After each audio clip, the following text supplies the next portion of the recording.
The ceremony has been faithfully taking place in the Church of the Holy Sepulcher for nearly 2,000 years, attracting Christians and not only from around the world. This year, after many attempts made in goodwill, we are not able to coordinate with the Israeli authorities, as they are enforcing unreasonable restrictions on access to the Holy Sepulchre, more so than last year. These heavy-handed restrictions will limit access to the Christians to the Church of the Holy Sepulchre and to the Holy Light ceremony.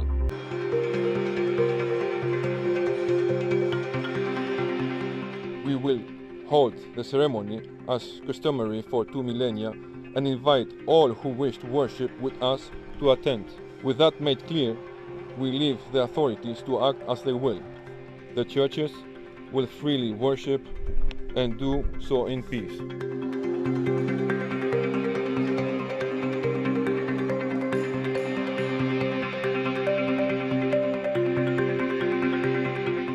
We do see an increase of attacks. Not only an increase in number, but also the way the attacks are done. They're done often in broad daylight, going into churches.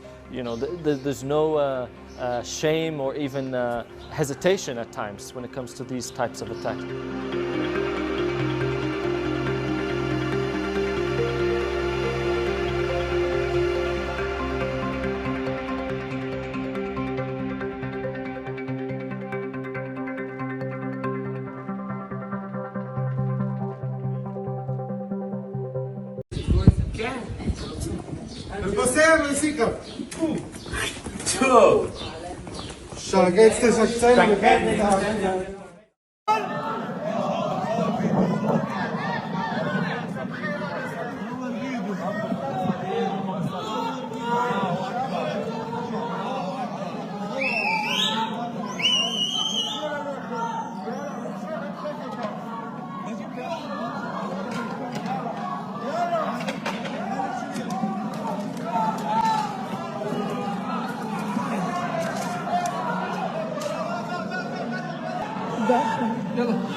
They buy the Israeli story about what happened, as if Palestinians brought weapons and they established barricades inside the mosque. These were people who were worshipping inside the mosque, and the Israeli army attacked them.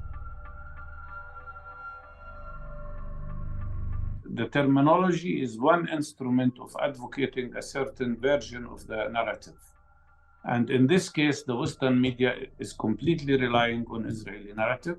Using the word clashes is one way to provide the impunity to the Israeli forces, because this is not a clash between two sides. This is a classical approach that some Western media uses all the time to equate between the oppressor and the oppressed, between the occupier and the occupied, between an Israeli army which is equipped with weapons and all facilities. In my opinion, when they use the word clashes, they are trying to really provide impunity to the Israeli soldiers from the crime they are committing against the civilian population by oppressing them, attacking them in a prayer area. It's one way of being biased to Israel and one way of trying to avoid the truth about what's going on. I mean, I don't think they would have used the same term if it was somebody was attacking Jewish people who were worshipping inside a synagogue. Saying that the Aqsa Mosque is a contested place is also a denial of the international law, because Al-Aqsa Mosque is part of East Jerusalem, which is occupied by Israel, and it is an illegal occupation. Al-Aqsa Mosque is a Muslim shrine, it's a Muslim site area.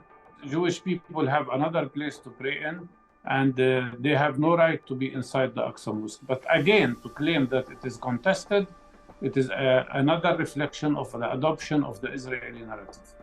Even an Israeli narrative that not all Jewish religious leaders agree with. The same applies when they say the word violence. When you hear the word violence, it's like two sides are equally responsible and they are violent against each other. But in reality, that is not the case. You cannot again equate between an occupier using force to oppress the people and subjugate them to the Israeli oppression system. Double standard. They use double standard. When it comes to Ukraine, it's always occupation and the occupier. When it comes to Israel, it becomes a disputed land and the disputed territory. It is one way of, again, escaping Israel from the responsibility of its crimes and providing it with protection from the crimes it is committing against the Palestinian people.